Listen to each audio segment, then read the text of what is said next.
What up, y'all? What up, y'all? Welcome back. We here now. We got another joint. We're gonna hit y'all with Eden. We're gonna watch the Eden joint from Ren. Whoever requested this, they asked if I was ready for a story. I'm like, okay. Not a song. My man Dennis Vermeer. This one's for you, big dog. Figured I'd check it out.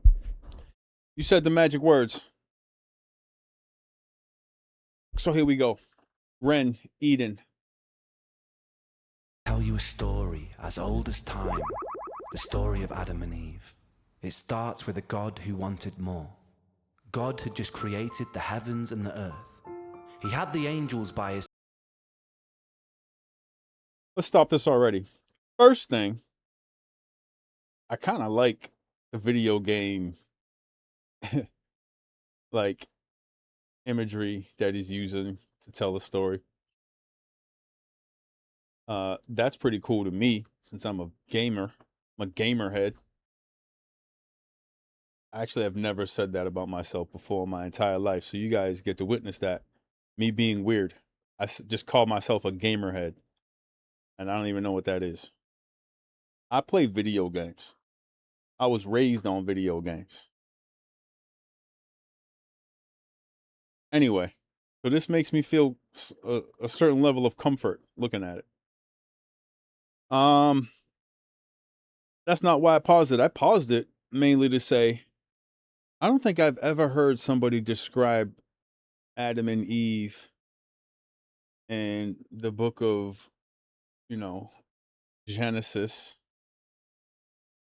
by saying it started with God and God wanted more.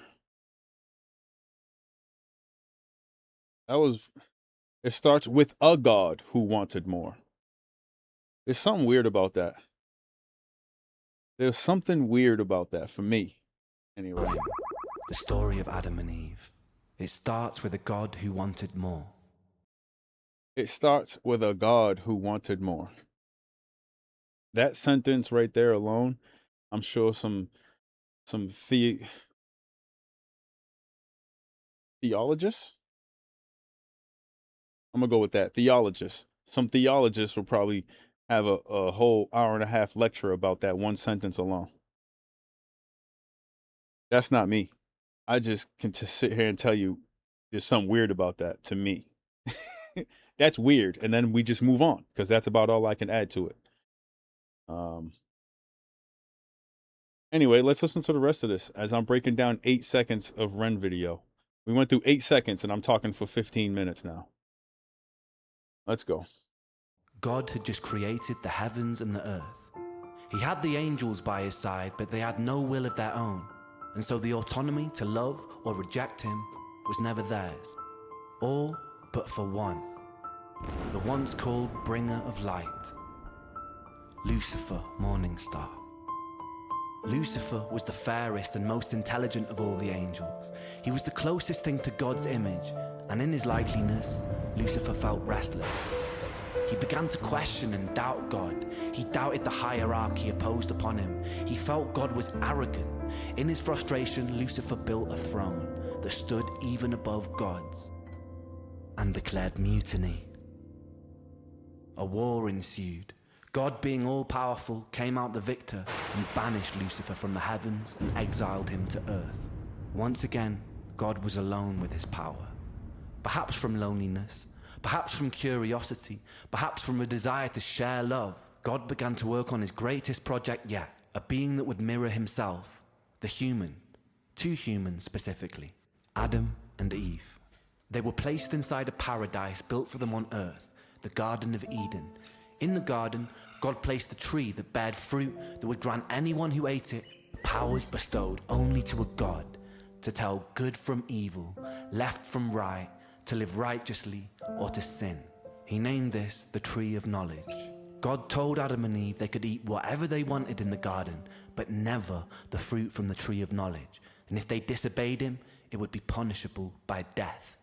The basic way the story of Eden is told is that Eve was tempted by Lucifer in the form of a serpent to eat a fruit from the tree of knowledge.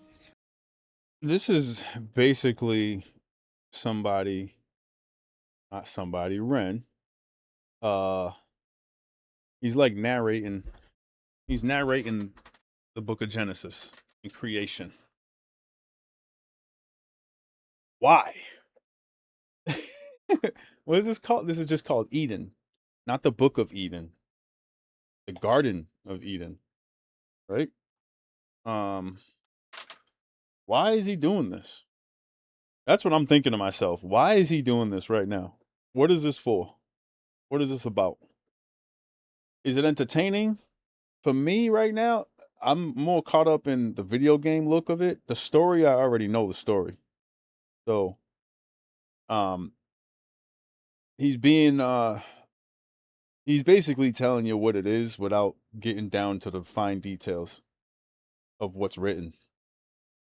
You know, I can't get to the fine details of what's written either. I just know that there's more to it than this. That's all I remember. But I'm just curious as to what his goal is by putting this out. Maybe I should have read the description. Maybe I should go read the description right now. I'm going to do that.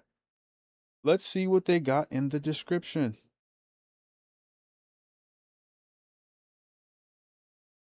I mean, he's got more than what I got in my description. I'll say that. He's got more than what I got in mine. But not much. Nothing about the actual video itself. Did he pin anything? He did not pin anything in the comments either. We're going to give a shout out to Mr. Blackstar 1992. We're going to give a shout out to 6Vs5147. We're going to give a shout out to Gamerman 2319. We're also giving a shout out to Ryder Johnson 1293. Not the last, but we're going to shout out Kenki 1972. And last but not least, we're going to shout out John MB 1129. That's in his comment section right now for this video. If any one of y'all are in this watching me right now, jump up in my comment section because those comments were from 2 years ago. You guys are still here watching Ren stuff and looking at reactors. I'm blown away. But yeah. Anyway, back to the regularly scheduled program. Let's continue this Eden rabbit hole. Convinced, she bit the fruit. She passed it to Adam, and he did the same. Suddenly, ultimate knowledge filled their minds, and they realized they were naked and felt shame. God discovered this betrayal and felt anger. He exiled Adam and Eve and cursed them with the life. So, like this. You know what? This stuff makes me think. Why would God do all of this? As soon as I start saying this sentence, what comes in my mind is don't question God.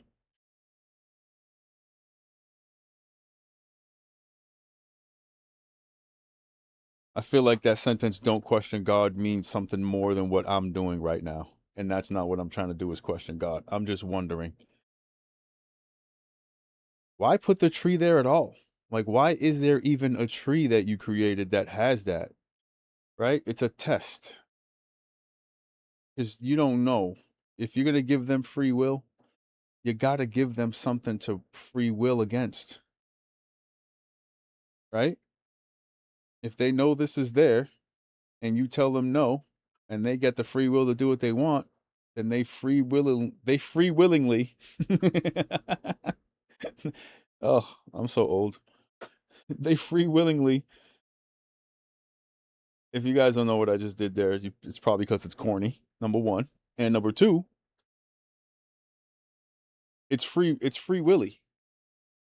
Which is also another crazy ass thing for me to say, looking at this image right here. But when I say free will, it reminded me of Free Willy, which reminded me of that killer whale movie. And then here I go to say free willingly. They free willingly ate the fruit of the tree, which then made them realize that he was free willingly walking around. And she was also free willingly walking around.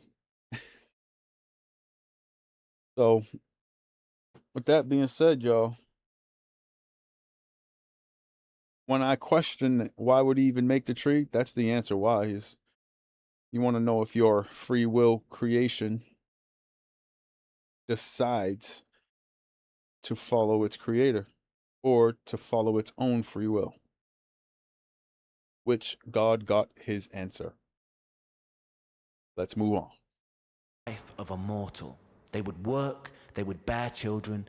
I gotta rewind it because I'm not good at this reaction thing. Suddenly, ultimate knowledge filled their minds, and they realized they were naked and felt shame. God discovered this betrayal and felt anger. He exiled Adam and Eve and cursed them with the life of a mortal. They would work, they would bear children, and they would die. The fate of a human. Now look deeper. In the story, the serpent. Now look deeper. For some reason, I thought he was going to continue for the rest of the video narrating the Bible, but it looks like things are turning at this moment right now. There's another thing that they're trying to talk to us about. Let's go. They would work, they would bear children, and they would die. The fate of a human. Now look deeper. In the story, the serpent tempted me by telling me I would gain ultimate knowledge and that God would spare me. Both were true. This wasn't some great deception, meaning that Satan, in the likeliness of God, perhaps understood his intentions. In fact, The only lie uttered in the Garden of Eden was by God, who did not end up condemning Adam and Eve to Whoa, what is going on right now? I'm recognizing some shit's happening, and I don't want to let that slide through. She's talking. There's something to this. There's something to this. Hold up. She's talking, and he comes in and says certain words, and then she says the other word. Like, there's something going on here. There's some kind of something that needs to be figured out. Now look deeper. In the story, the serpent tempted me by telling me I would gain ultimate knowledge and that God would spare me. Both were true. This wasn't some great deception, meaning that Satan, in the likeliness of God, perhaps understood his intentions. In fact, The only lie uttered in the Garden of Eden was by God, who did not end up condemning Adam and Eve to death.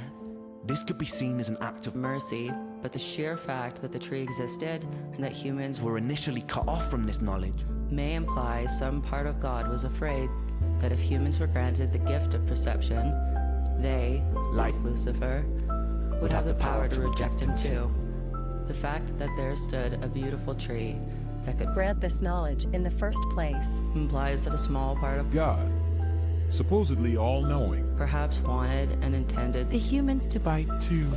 In the Bible, Satan was an exiled Hold up. Hold up. Hold up. What's my man's name again? Dennis Vermeer. I'm here, Dennis. What in the world is this, Dennis? What am I watching here, Dennis? There's some codology stuff going on right now. implies that a small part of God, supposedly all-knowing, perhaps Nope, we're not far back enough. they, Like Lucifer, would have the power to reject him too. The fact that there stood a beautiful tree that could grant this knowledge in the first place implies that a small part of God, supposedly all-knowing, perhaps wanted and intended the humans to bite too. In the Bible, Satan was an exiled angel of free will. Humans are exiled descendants of Adam and Eve. also with free will. Not only have we shared a similar fate to the devil, we were also both constructed We in the were image of also our both Creator, constructed in the image of our Creator. meaning our behaviors, in some shape or form, imperfectly echo His. We could assume that this kind of God has his doubts, But- but as the most powerful Being in the universe he has no one above him to turn to with questions, and no one to Doubt but himself, an incredibly lonely and isolating existence. We must only assume that the common thread between God, Lucifer, and us is the desire from a seed of loneliness. If not, why would we exist in the first place? The constantly looping, bittersweet irony is whether gifted by some omnipotent God or simply a byproduct of billions of years of evolution, here we stand, in 2023, as creatures with free will. The only creatures that understand and define good from bad. Creatures with the potential of a god. And what do we do with that free will, my friends? We willingly walk to the edge of a cliff. We free willingly walk to the edge of a cliff.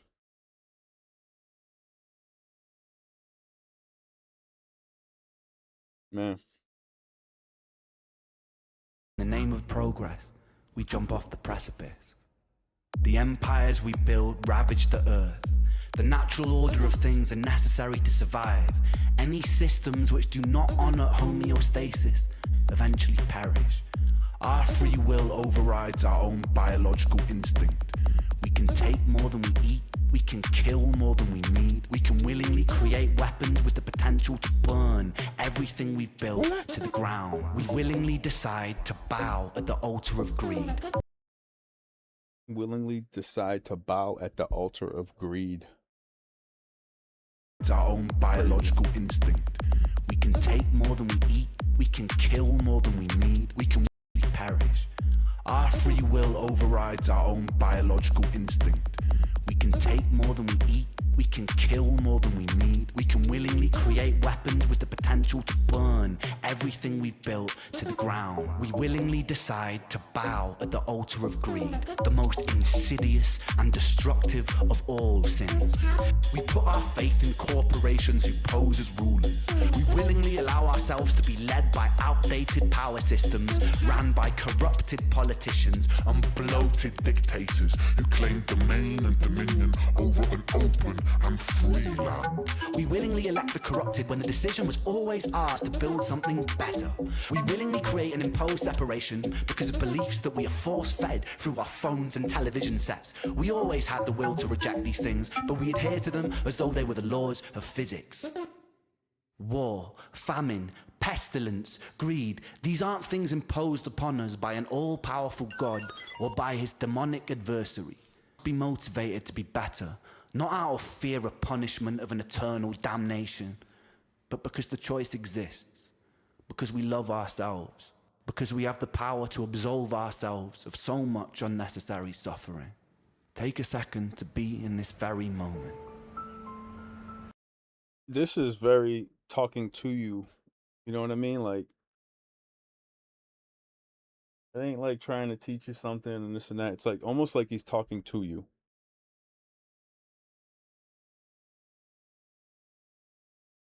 Suffering.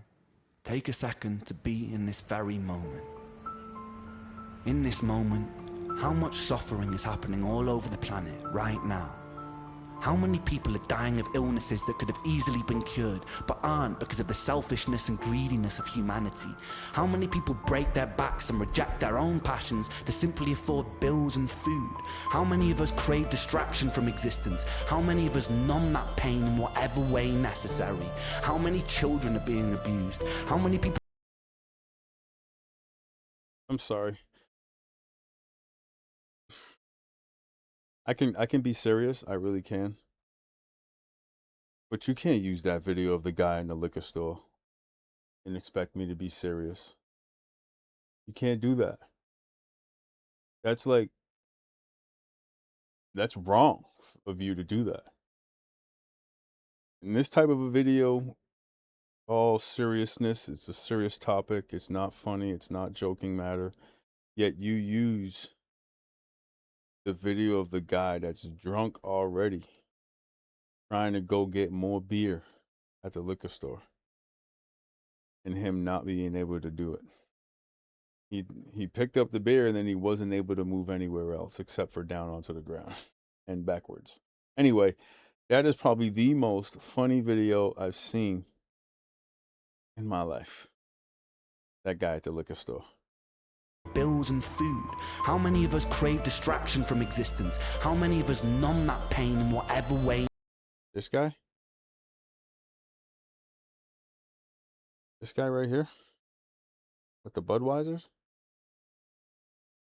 Or is that natural ice? I don't know what that is. It looks like a red box. I'm thinking Budweiser. This guy was probably the most funniest video I've ever seen. Him right there. That's the closest he got to the door with his beer. That's crazy. Yeah, we're gonna play it. Necessary. How many children are being abused? How many people sleep cold and hungry on the streets? How many of us become cogs inside a machine that is destroying itself? How many soldiers have been forced to fight in meaningless wars? How many humans have killed for ideals they don't believe in or understand? How many people have died for the greed of another man? How many humans have killed for ideals they don't believe in or understand? How many people have died for the greed of another man? And how much of this was avoidable? As written in the Bible, Satan was not condemned to hell. Satan was condemned to earth.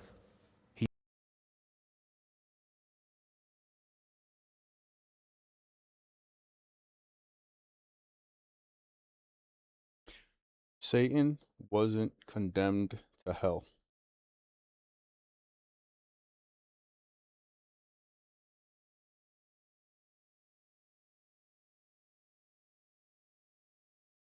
That one sentence alone is like, what? You would think he was condemned to hell.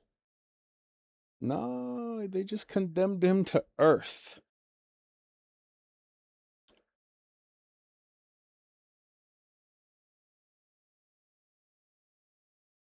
That puts things into perspective. I don't think I knew that. Maybe I just assumed that it was hell that he was condemned to. And how much of this was avoidable? As written in the Bible, Satan was not condemned to hell. Satan was condemned to earth. He lives there amongst other creatures with free will, who always had the choice and still chose their own undoing. Ladies and gentlemen, this is our self-made hell. The bittersweet irony is this is a creation of our own design. I'll leave you with this. Consider what you have done here today. You have worked together as individuals collaborating to form a giant neural network, a hive mind capable of achieving incredible things. We have lent on each other's strengths to solve puzzles and decipher riddles, and we've done so to win money. Imagine applying that same spirit and determination to creating the closest thing we have to paradise here on Earth. By using the power of collaboration, we can work together to even the playing field for everybody. Our dystopias can become utopias, and believers alike. Myself, I'm an agnostic.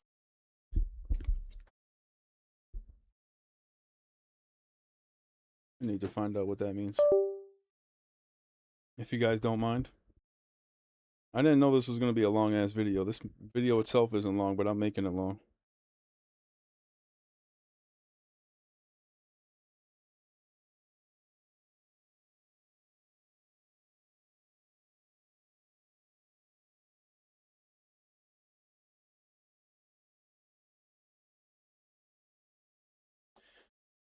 An agnostic is someone who believes that the existence of God, the divine, or the supernatural is unknown or inherently unknowable. Oh, someone who believes that the existence of God, the divine, or the supernatural is unknown, or it's inherently unknowable. You can't know. It is fundamentally a stance on knowledge rather than a strict denial of belief, acting as a bridge where definitive proof is deemed impossible. Agnostics, meaning that you don't know and there's no way you could know. Okay, I think I got that right. Who believes. I believe in us. We must do better because we can choose to. We must be better simply because the option exists. Thank you. Respect. Respect, Ren. Sick boy. Sick boy, bitten by a tick boy. Eden, this guy telling stories. Story time now.